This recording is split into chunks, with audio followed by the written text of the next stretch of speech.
Le temps s'écoule inexorablement comme une présence indestructible et terrifiante, qui enterre les empires puissants dans la poussière de l'histoire et ne laisse que des traces éparpillées dans les abysses profonds et obscurs de la Terre. Lorsque nous dirigeons notre regard vers le passé, une réalité effrayante se dresse comme une montagne colossale et obstrue la vue. Il s'agit de la longue domination des dinosaures. 160 millions d'années. Ce nombre occupe peu d'espace sur le papier, mais à l'échelle cosmique, il frôle l'infini. Dans cette vaste étendue, des êtres gigantesques arpentaient la Terre, ébranlant les continents de leur poids, et leur souffle se fondait dans l'atmosphère chaude et humide de l'ère préhistorique. La vie pulsait selon un rythme primitif et ininterrompu, comme si l'univers lui-même résonnait de sa genèse. Pourtant, dans cet océan infini du temps, la roue n'a pas été inventée, aucun feu artificiel n'a été allumé, et aucune équation physique n'a été résolue. En contraste, nous, les humains, sommes des êtres fragiles et dénudés, qui n'avons émergé sur la carte biologique qu'il y a 300 000 ans et qui, sur l'axe temporel géologique, ressemblons à un simple souffle. Les recherches les plus récentes, menées en 2025, indiquent, par l'analyse de crânes anciens découverts en Chine, que notre espèce ou ses ancêtres directs existaient au moins il y a 500 000 ans, voire 1 million d'années. Par exemple, la reconstruction numérique du crâne Yaxian numéro 2 a révélé un lien avec les Denisoviens ou une branche fraternelle de l'Homo sapiens, associée au système de l'homme-dragon. Ces découvertes relient une évolution rapide à des énigmes génétiques et défient notre narration linéaire des origines. Nous sommes contraints de reconsidérer sans cesse notre ligne évolutive, comme si l'univers nous invitait à déchiffrer les secrets enfouis dans les plis du temps géologique. Si nous compressons l'histoire de la Terre en 24 heures, nous n'apparaissons sur scène qu'aux dernières secondes avant minuit. Pourtant, dans cet instant fugace, nous sommes passés de la friction de deux pierres à la fission des noyaux atomiques, libérant une force capable de transformer la planète entière en cendres. Le feu primitif devient l'écho d'explosions stellaires, et nous nous demandons si nous sommes des architectes géniaux ou des prisonniers. Ce contraste intense engendre une contradiction douloureuse qui enveloppe ceux qui plongent dans l'essence de l'évolution, dans un filet de questions permanentes. Si le temps est la mesure du progrès, les dinosaures auraient dû, il y a des millions d'années, hisser des drapeaux sur les étoiles et coloniser la galaxie. Au lieu de cela, un silence terrifiant règne. Ils mangeaient, dormaient, se reproduisaient et disparurent ensuite dans le feu d'un astéroïde, comme si l'univers les effaçait d'un coup indifférent, ne laissant que des os comme témoins muets d'époques révolues. Était-il extrêmement inintelligent? Ou ce manque apparent d'intelligence cache-t-il une règle cosmique plus cruelle, quelque chose que nous ne comprenons pas encore, une barrière invisible dans l'univers qui filtre le progrès des vies intelligentes et reflète le paradoxe de Fermi? Dans l'immensité du cosmos, avec des milliards de galaxies et des trillions d'étoiles, les civilisations devraient foisonner, mais seul l'écho vide du bruit de fond cosmique résonne. La vérité pourrait nous faire trembler, car l'univers semble ne pas favoriser l'émergence de l'intelligence. Certains scientifiques scrutent l'immensité cosmique et supposent un grand filtre qui empêche les espèces de gravir l'échelle de la civilisation technologique, un mécanisme d'exclusion impitoyable dans le jeu de la biologie de survie. Dans les théories les plus récentes de 2025, l'hypothèse du cycle de vie numérique propose que l'intelligence artificielle crée des barrières cognitives ou augmente la probabilité d'autodestruction dans les civilisations avancées, transformant le progrès en un piège mortel. Les dinosaures, malgré leur force musculaire, n'ont pas pu surmonter ce filtre, peut-être n'en avaient-ils pas besoin. Nous nous considérons supérieurs, mais peut-être ne sommes-nous que les survivants chanceux d'une loterie cosmique, dansant au bord d'un enjeu rare et périlleux. Nous célébrons l'intelligence comme le don le plus précieux du Créateur, mais arrêtons-nous et posons-nous la question, l'intelligence est-elle vraiment une bénédiction complète? Sans elle, pourrait-on tout de même atteindre le sommet de la chaîne alimentaire? La réponse intuitive est oui, mais d'une perspective plus large, les dinosaures ont dominé la planète 50 fois plus longtemps sans cerveau complexe. Du point de vue biologique, qui a été le plus réussi? Évidemment les dinosaures. Sans cet astéroïde mortel, ils seraient encore les maîtres de la Terre aujourd'hui, et nous n'existerions même pas en tant que petits rongeurs, cachés dans l'ombre de leurs empreintes gigantesques. Cela révèle une erreur fondamentale dans notre compréhension de l'évolution.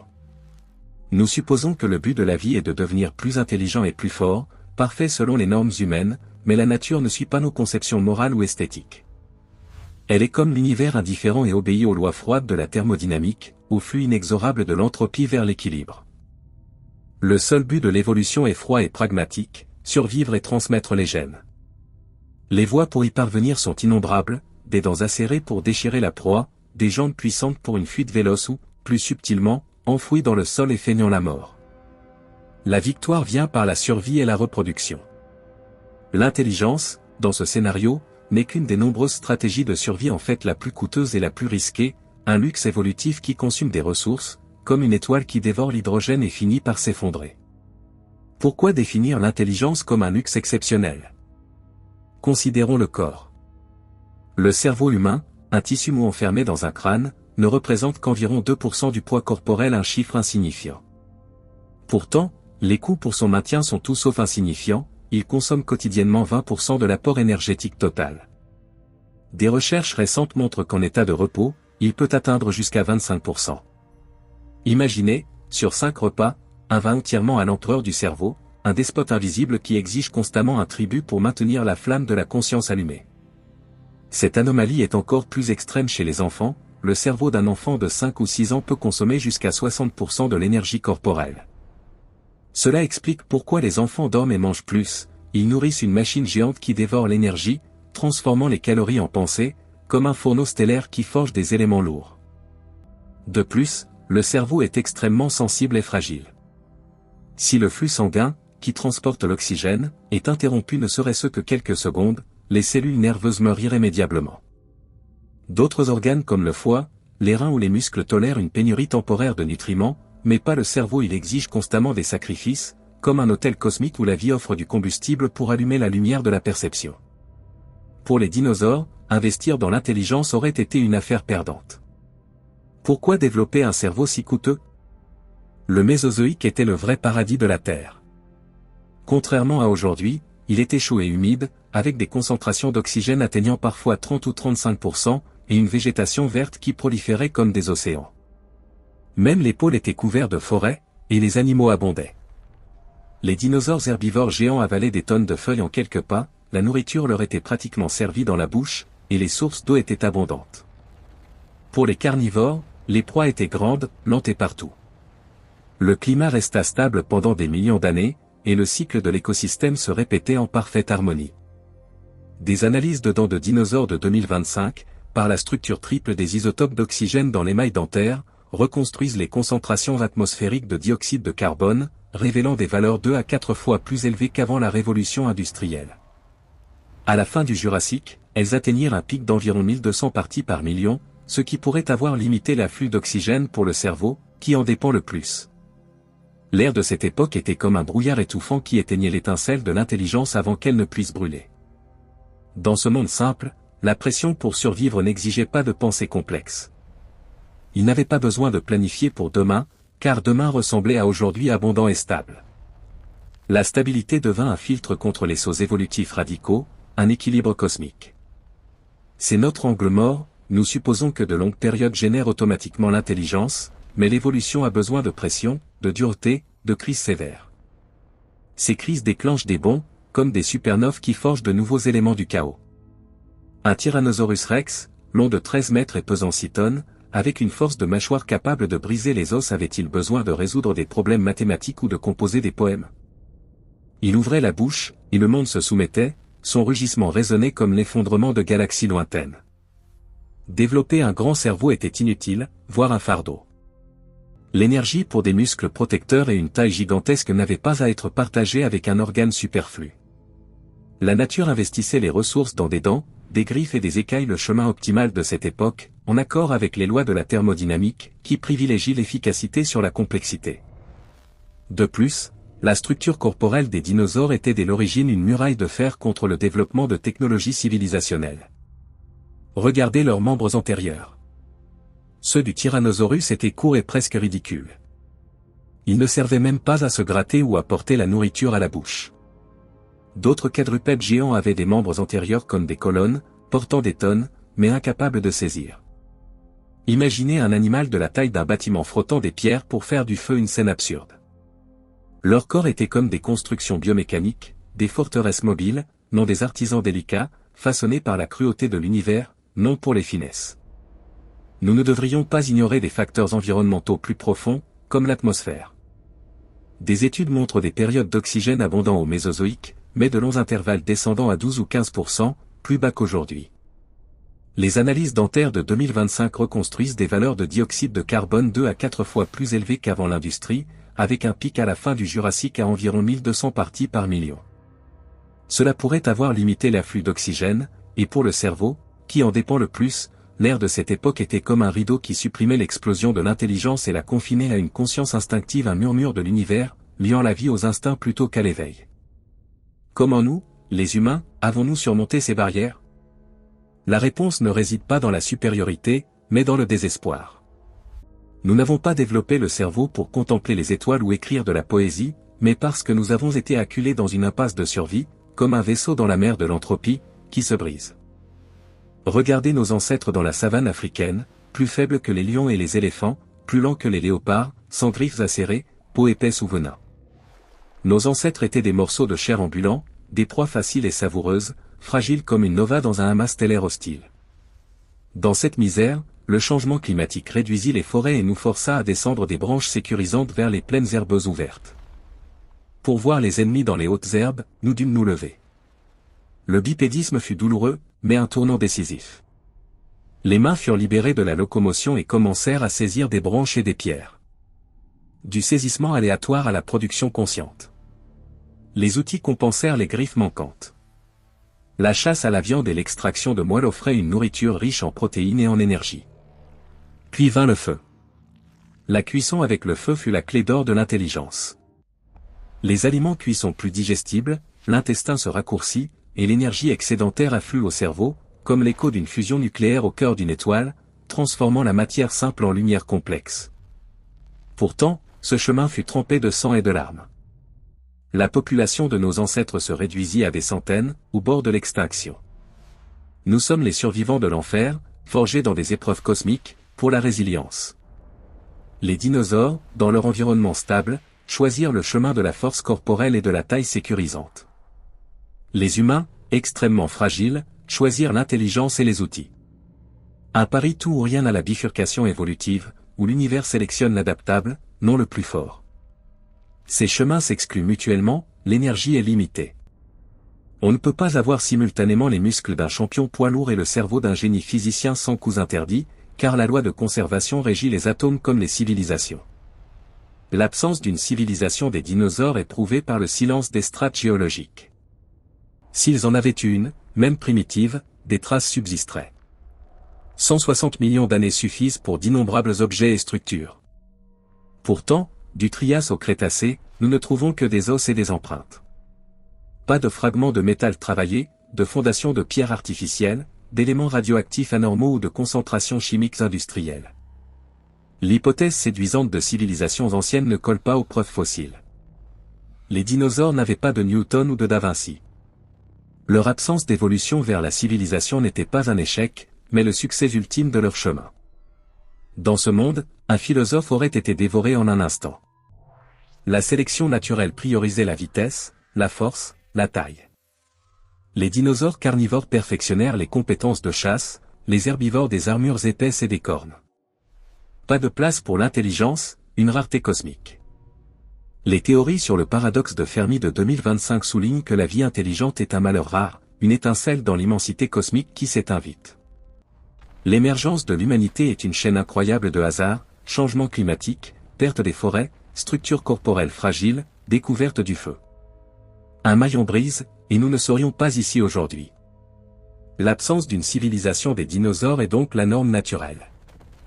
La présence de la civilisation humaine est l'anomalie, un monstre gigantesque de la création qui défie l'entropie de l'univers. En rétrospective sur les chemins de l'histoire de la vie, nous reconnaissons combien notre arrogance humaine est minuscule. Nous nous considérons comme le but ultime de l'univers, le chef-d'œuvre parfait. Nous mesurons le succès par des tours touchant le ciel, des vaisseaux déchirant l'espace, et des armes de destruction massive. Pourtant, l'aube nous éclaire. Notre existence est fine comme une bougie dans le vent. L'intelligence, notre arme la plus aiguisée, pourrait bientôt devenir une épée à double tranchant qui coupe le fil de notre espèce. Les dinosaures ont survécu 160 millions d'années sans atomes ou philosophie, en harmonie avec les lois cruelles mais équilibrées de la nature. Nous altérons l'ordre en quelques dizaines de milliers d'années et nous poussons nous-mêmes au bord de l'extinction, comme si nous testions les limites du grand filtre. En scrutant les étoiles nocturnes ou en touchant des fossiles froids dans les musées, nous espérons que l'humanité apprenne l'humilité. Nous ne sommes pas les maîtres éternels de cette planète, mais des invités chanceux pour un bref éclat dans le temps. Ce qui disparaît dans la poussière du temps ne revient jamais. Le rugissement des dinosaures ou le rire des humains n'est qu'un écho dans le vent infini du vide cosmique. Cette silence enveloppe non seulement le passé géologique de la Terre, mais s'étend aux étoiles lointaines. Ici résonne la solitude absolue de l'humanité. Nous dressons d'immenses antennes métalliques vers le ciel, écoutant des murmures, des ondes radio, des traces d'intelligence, mais seul le bourdonnement régulier du rayonnement de fond cosmique revient le reliquat du Big Bang, la respiration primitive, non le soupir d'étoiles mourantes. Mais l'absence de voix intelligente. Les théories cosmologiques de 2025 relient cela à la rareté de l'intelligence. Les civilisations avancées pourraient être éphémères et s'autodétruire avant de coloniser l'univers. L'ironie, l'absence de voisins galactiques renforce la vérité cruelle que nous apprenons des fossiles de dinosaures. La haute intelligence n'est pas un but inévitable de l'évolution, mais un malheur rare. L'univers parie avec des risques, la thermodynamique guide la complexité, qui exige une énergie énorme, et l'échec est la norme. Du point de vue thermodynamique, l'intelligence est une charge énergétique immense. La substance rose-grise dans le crâne est un consommateur vorace. Dans les forêts, où chaque calorie est gagnée avec sueur et sang, c'est une folie de nourrir un tel organe. Sur des milliards d'années, la nature a priorisé de petits cerveaux, mais de grands muscles, des estomacs robustes et une reproduction rapide. Un crocodile peut rester des mois sans nourriture dans la boue, son cerveau consomme peu d'énergie. Un humain, en revanche, mourrait de faim en semaine et se consumerait lui-même. Le cerveau exige un combustible continu pour maintenir la conscience, comme un trou noir qui dévore la matière et fait résonner sa faim insatiable. Ce luxe de l'intelligence apporte d'autres effets secondaires biologiques douloureux. Pour accueillir le cerveau croissant, le crâne du fœtus s'agrandit, tandis que le bipédisme rétrécit le bassin de la mère pour la stabilité. Ce conflit mécanique rend la naissance humaine un combat à mort plus douloureuse et dangereuse que chez d'autres animaux. Les nouveau-nés animaux se lèvent et marchent en minutes, mais les nourrissons humains ont besoin d'années pour l'indépendance. Cette longue vulnérabilité des enfants force les adultes à former des liens sociaux forts pour la protection et l'approvisionnement. Cela déclenche des structures sociales complexes et le langage. Notre civilisation repose sur le feu et les outils, mais aussi sur la douleur des mères et la faiblesse des enfants, un tissu de souffrance, comme des galaxies forgées par des collisions stellaires. L'intelligence pousse les espèces au-delà des limites biologiques et dans d'autres frontières périlleuses de survie. En cosmologie, le grand filtre est un obstacle invisible qui empêche la vie de germer ou les civilisations de voyager interstellairement. Peut-être l'intelligence elle-même est-elle cet obstacle. Quand une espèce atteint le niveau d'utiliser l'énergie atomique, elle saisit le feu qui peut brûler sa propre maison. Des recherches de 2025, incluant l'hypothèse du cycle de vie numérique et la théorie du premier entré dernier sorti, suggèrent que l'intelligence artificielle crée des barrières cognitives ou augmente la probabilité d'autodestruction dans les civilisations et offre de nouvelles perspectives pour notre survie. L'intelligence artificielle pourrait être le filtre qui éteint les civilisations avant qu'elles ne s'étendent. Les dinosaures n'avaient pas à s'inquiéter de trous dans la couche d'ozone, de microplastiques dans les océans ou d'hivers nucléaires. Ils vivaient et mouraient en cycle naturel. Nous, en revanche, intervenons avec une connaissance arrogante dans des systèmes climatiques et géologiques sensibles. Nous extrayons le charbon et le pétrole, restes fossiles d'anciennes plantes et animaux, et libérons une énergie scellée depuis des millions d'années comme des fantômes de dioxyde de carbone. Cela réchauffe l'atmosphère et plonge les écosystèmes dans le chaos. Le rapport du groupe d'experts intergouvernemental sur l'évolution du climat de 2025 sur l'écart des émissions souligne la nécessité de réduction rapide et complète des gaz à effet de serre pour respecter les trajectoires de 2 et 1,5 degrés Celsius, d'ici 2035. Les émissions doivent baisser de 35 à 55% par rapport à 2019. Au milieu d'inondations mortelles, de chaleurs records, de longues sécheresses et de glaciers et glaces marines fondants, nous affrontons une réalité impitoyable. L'univers nous avertit que nos interventions pourraient être le filtre qui nous éteint. L'origine de notre solitude cosmique ne réside peut-être pas dans l'immensité de l'espace, mais dans la brièveté des civilisations. Sur des planètes autour de naines rouges, des espèces similaires pourraient scruter les étoiles, inventer les mathématiques et bâtir des villes touchant le ciel. Pourtant, le progrès pourrait signifier la catastrophe, guerre pour les ressources, virus artificiels échappés, pollution industrielle menant à la faim. L'univers pourrait être un immense cimetière de civilisations mortes prématurément, des lieux où l'étincelle de l'intelligence s'éteint dans la nuit éternelle, et le silence dans l'immensité témoigne des rares qui surmontent le filtre. Si cette hypothèse est vraie, notre existence actuelle n'est pas un privilège, mais un avertissement avant le compte à rebours. Nous équilibrons sur une corde entre deux abîmes, d'un côté, le retour à un état sauvage ignorant mais sécurisé, de l'autre, le progrès vers une espèce multiplanétaire. Pourtant, ce chemin est semé de pièges comme l'intelligence artificielle incontrôlable, l'édition génétique et l'énergie atomique. Une petite erreur efface tout. Dans ce flux du progrès, l'humanité perd son lien primitif avec le monde environnant. Enfermés dans des boîtes de béton, nous contemplons le monde à travers des écrans lumineux et oublions le toucher doux du sol sous les pieds ou l'odeur du premier pluie. Des sens perfectionnés sur des millions d'années pour entendre les ennemis ou trouver l'eau sont maintenant submergés par le bruit urbain et la lumière artificielle. La peur concrète des prédateurs armés dedans a disparu, remplacée par des angoisses abstraites et persistantes, économie, statut social, avenir incertain. Le cerveau, machine de survie, s'attaque à lui-même sans menace directe. Troubles psychiques, dépression, vide existentiel. Pourtant, nous avons gagné la compétition évolutive. Le prix est la solitude parmi les congénères et l'isolement de notre planète natale, une ironie cosmique où l'intelligence nous sépare du tissu de l'univers. En scrutant l'immensité silencieuse du cosmos et en réfléchissant à la voyage sanglante et larmoyante de notre espèce, nous reconnaissons que l'intelligence n'est pas un cadeau gratuit. C'est un crédit de la nature avec des intérêts élevés, que nous remboursons quotidiennement avec la paix intérieure et l'intégrité environnementale. Chaque pas technologique apporte des pertes invisibles pour l'humanité. Parfois, nous le reconnaissons trop tard, comme des étoiles qui s'effondrent en trous noirs et dévorent leur propre lumière.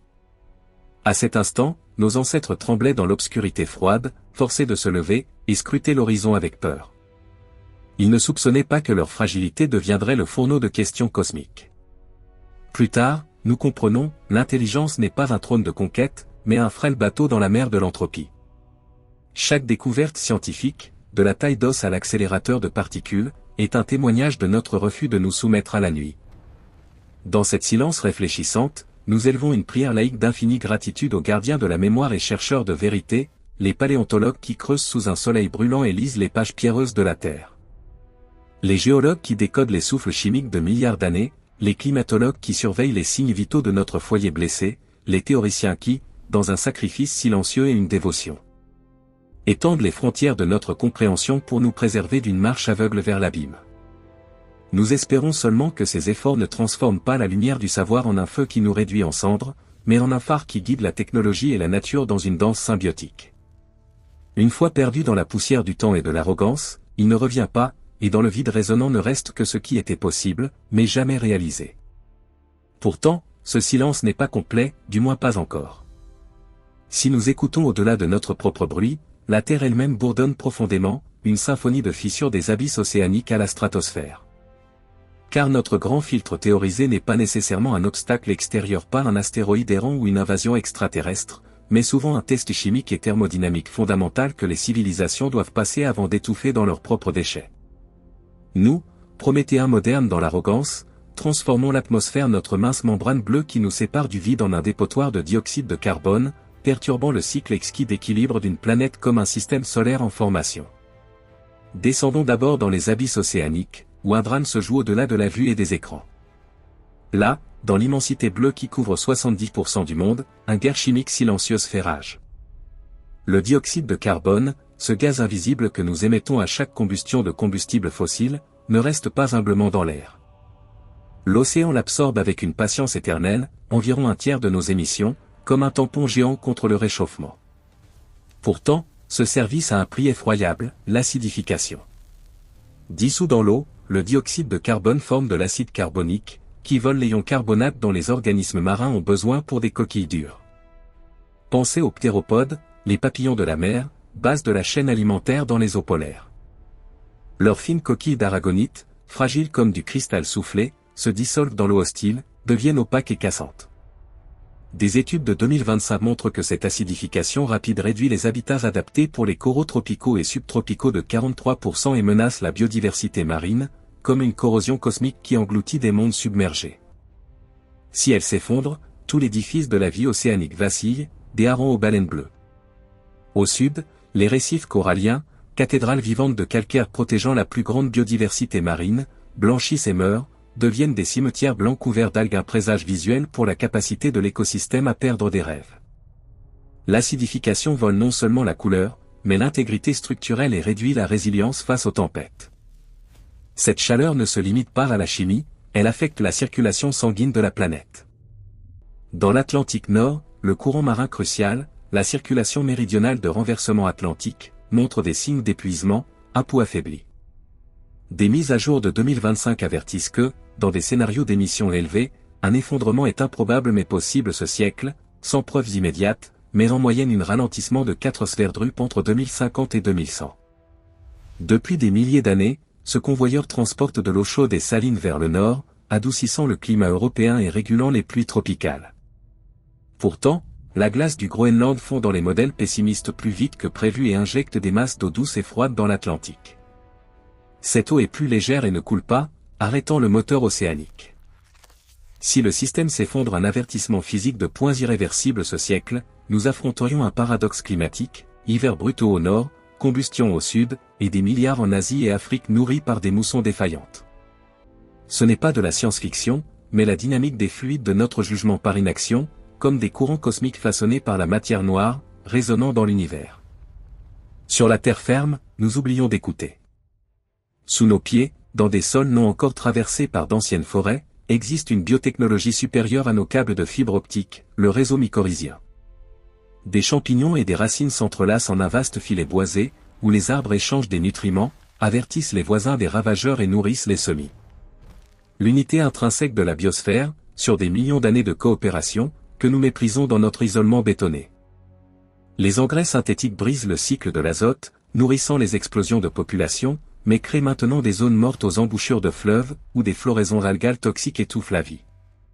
Nous fragmentons les habitats, privons les espèces animales de voies d'évasion, forçons les virus sous pression à sauter sur des humains non préparés et fermons notre cercle fragile. Des études de 2025 montrent que la fonte du permafrost libère des pathogènes anciens, pollen, spores et virus géants de 3000 ans émergent de la boue, fantômes d'époques passées, contre lesquels notre système immunitaire moderne n'a pas de mémoire. Au-dessus de tout, l'atmosphère s'épaissit. À l'observatoire de Mauna Loa à Hawaï, loin des cheminées industrielles, la courbe de Keeling monte inexorablement. De pic en pic, le graphique montre la respiration de la planète. Au printemps, les forêts du nord aspirent et la baissent, à l'automne elles expirent et la haussent. Pourtant, chaque expiration laisse plus de dioxyde de carbone qu'avant. Nous ne vivons plus dans le climat de l'invention de l'agriculture, nous franchissons des frontières en territoires inconnus, dans un anthropocène anthropogène où les tempêtes ne sont pas des événements, mais des états. La solastalgie, la douleur psychique sur la perte d'environnements aimés, contempler des paysages d'enfance qui s'assèchent ou sombrent, devient la maladie chronique du XXIe siècle. Nous nous sentons comme des exilés dans notre propre foyer, pleurant le monde qui disparaît sous nos yeux, tandis que les machines de consommation nous ignorent et nous attirent à acheter plus, cachant les coûts anthropiques de notre avidité dans des illusions. À cet instant, quand la première machine à vapeur dans l'Angleterre victorienne cracha des nuages noirs au ciel, personne ne soupçonna que le charbon était notre encre potentielle pour l'arrêt de mort énergie solaire fossile libérée, altérant des réactions chimiques en chaîne dans les mers. Plus tard, nous comprenons, l'atmosphère n'est pas un dépotoir infini, mais un système d'équilibre fermé et exquis, jugé strictement par la thermodynamique, qui n'accepte ni pot de vin ni ignorance comme excuse. Devant ce défi existentiel, nous offrons dans un tremblement révérentiel le respect aux voyants de l'invisible. Charles David Keeling, qui avec une patience monastique sur un volcan mesura la respiration malade du monde, Eunice Newton-Foote. Qui il y a presque 2 siècles intue la capacité de serre du carbone, les océanologues qui de bouée en bouée surveillent les pouls affaiblis du courant atlantique, les écologues qui, genoux dans la boue, décryptent le langage secret des racines et champignons et nous rappellent que la vie est un filet, nous tombons si nous nous détachons. Nous espérons seulement que ces gardiens scientifiques n'inspirent pas seulement de nouvelles technologies avec le savoir accumulé, mais une nouvelle éthique qui transforme l'inquiétude en action nécessaire et répare l'héritage. Une fois hurlevant dans le silence, l'âme du monde laisse un vide inventé par l'humanité, mais jamais comblé. Ce géant planétaire a une inertie qui dépasse nos limites perceptuelles immédiates ou nos soucis croissants. Au-delà des atmosphères épaisses et des forêts en feu, ce changement a des dimensions plus profondes et silencieuses, des abysses de l'obscurité aux horizons ensoleillés des latitudes. Notre regard se porte au sud, vers le continent blanc de l'Antarctique, où nous rencontrons le glacier Thouet, surnommé sinistrement par les glaciologues le glacier de l'Apocalypse. Ce nom n'est pas de l'alarmisme, mais de la géométrie et de la physique. Des mises à jour de 2025 montrent que le glacier perd des points de stabilisation cruciaux, que les fissures se propagent rapidement et que la glace se fragmente plus vite que prévu. Potentiellement menant en siècles à des mètres d'élévation du niveau de la mer en réaction en chaîne. Thouet agit comme un bouchon retenant la vaste calotte glaciaire ouest antarctique. Des scientifiques campent dans ce désert blanc, endurant des vents catabatiques comme des lames coupant la peau et volant le sommeil. Ils sont le lien terrestre, où le glacier repose sur le lit rocheux, au point exact où il flotte sur la mer. L'eau profonde circumpolaire, légèrement réchauffée par notre excès, ronge sous les plateformes glaciaires, lèche la base du glacier et corrode sa stabilité de dessous. C'est une dynamique de destruction impitoyable, les plateformes s'amincissent, reculent et révèlent de hautes falaises de glace, structurellement instables et incapables de tenir sous leur propre poids le processus d'instabilité des falaises glaciaires marines. Si Thouet s'effondre, cela pourrait en siècles mener à des mètres d'élévation du niveau de la mer en réaction en chaîne et réécrire toutes les cartes côtières de l'humanité, transformant des villes comme Shanghai, Miami, New York. Calcutta de centre de civilisation en récifs bétonnés submergés, monument d'une ère de foi en la stabilité géographique, la réaction de la planète à notre force incessante, un avertissement cosmique. Pourtant, la tragédie n'est pas seulement physique, elle est chimique. Tandis que les yeux sont fixés sur les niveaux d'eau, nous oublions les structures. L'océan, qui depuis la révolution industrielle absorbe patiemment un tiers de nos émissions, est un tampon géant contre le pire réchauffement. Pourtant, ce service n'est pas gratuit, le prix est l'acide. Le dioxyde de carbone se dissout dans l'eau en acide carbonique et abaisse le pH à une vitesse sans précédent depuis 300 millions d'années. C'est une forme d'ostéoporose pour l'océan. Cela affecte les organismes calcifiants dans la formation de coquilles et squelettes. Pensez aux ptéropodes, petites escargots appelés papillons marins, base des chaînes alimentaires dans les eaux froides. Dans l'océan austral, leurs fines coquilles d'aragonite montrent déjà des signes de dissolution, deviennent opaques et cassantes comme du sucre dans l'acide. Des études de 2025 confirment des menaces sérieuses pour toute la chaîne alimentaire. Si elle s'effondre, les saumons, harengs et baleines le ressentent, un océan vide de faim. Les récifs coralliens, cathédrales vivantes de la biodiversité hébergeant un quart de toute vie marine, ne blanchissent pas seulement par la chaleur, ils se dissolvent, perdent l'intégrité structurelle nécessaire pour résister aux tempêtes, un écho d'extinctions massives anciennes. Puis, au nord, sur le continent, ce qui dormait depuis des milliers d'années s'éveille. Le permafrost, sous de vastes parties de la Sibérie, de l'Alaska et du Canada, est une bombe biochimique à retardement.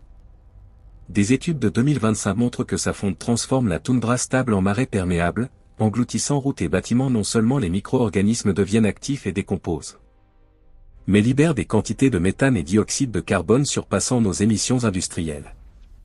Le méthane a une puissance de réchauffement à court terme 80 fois plus forte que le dioxyde de carbone. C'est une boucle de rétroaction positive, la plus grande terreur de la climatologie. Le réchauffement induit la fonte libère des gaz, les gaz réchauffent plus.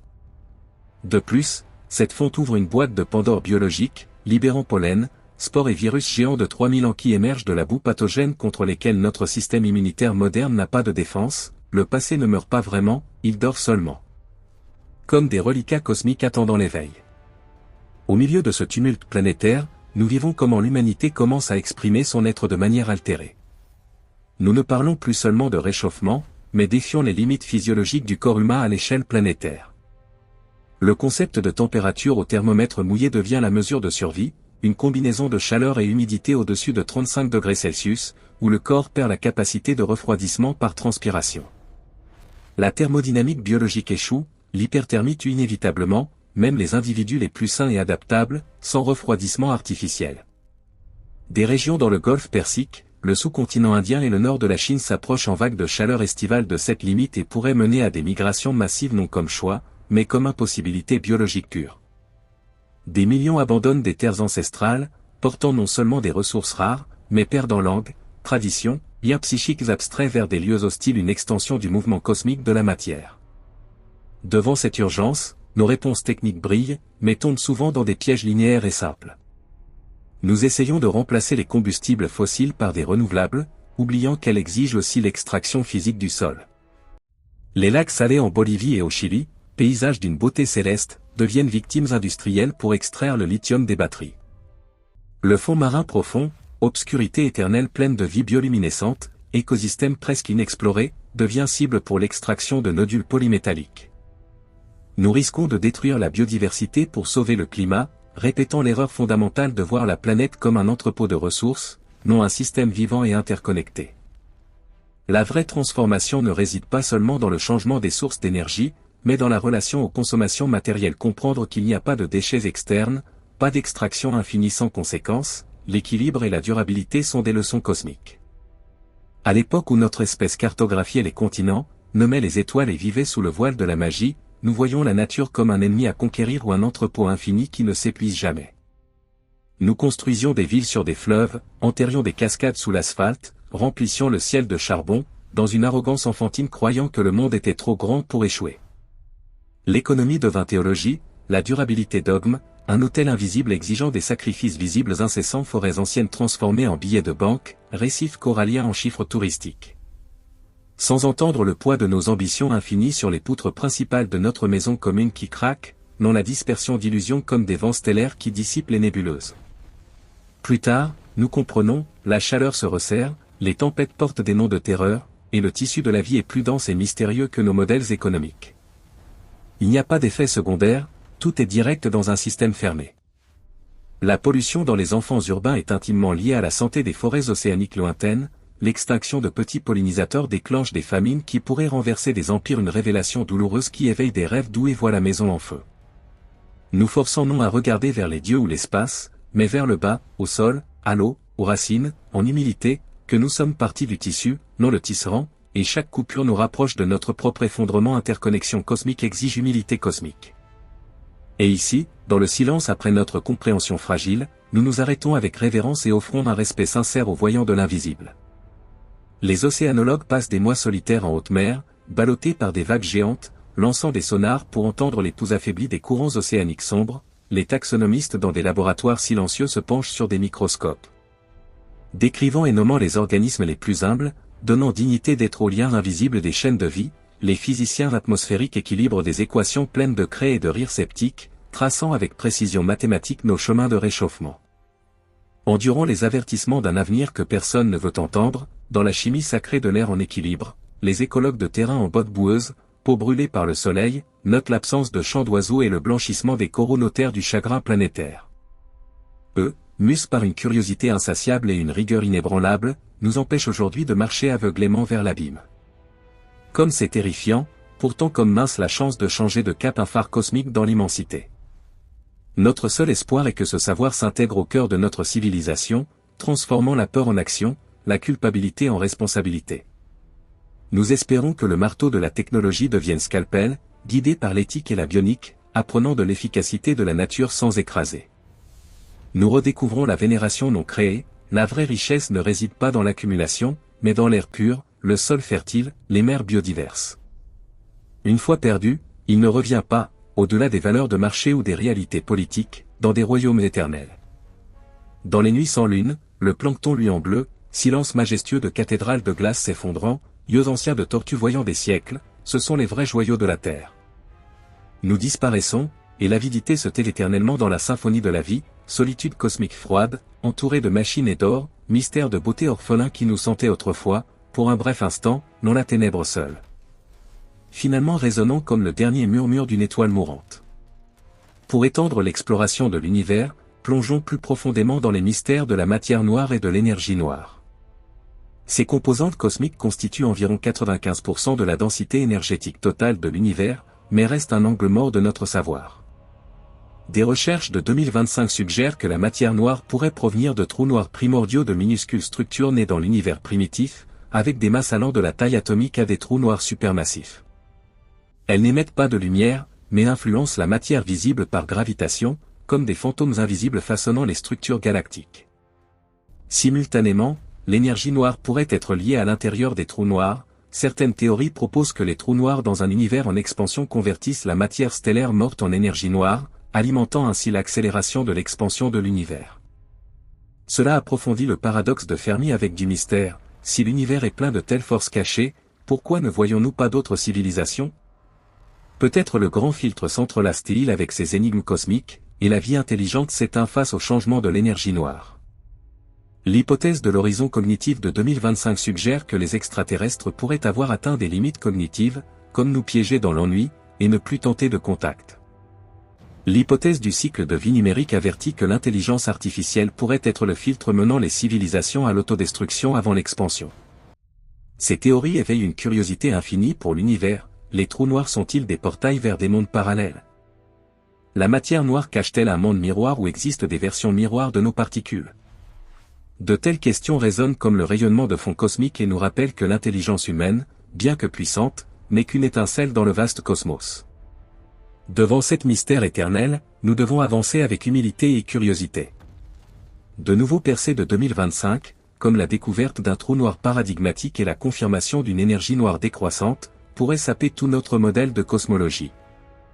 Les astrophysiciens sondent de nouveaux secteurs du ciel pour explorer la matière noire et l'énergie noire, et une analyse des données du télescope à rayons gamma Fermi de la NASA a détecté un halo de rayons gamma à haute énergie. Potentiellement la première évidence directe de matière noire, une percée après 100 ans de recherche. Les sceptiques restent prudents, mais ces découvertes invitent à révéler les forces cachées de l'univers qui façonnent notre existence et remplissent le silence du cosmos d'énigmes non résolues, stimulant notre imagination et nous laissant dans une posture d'émerveillement révérentiel.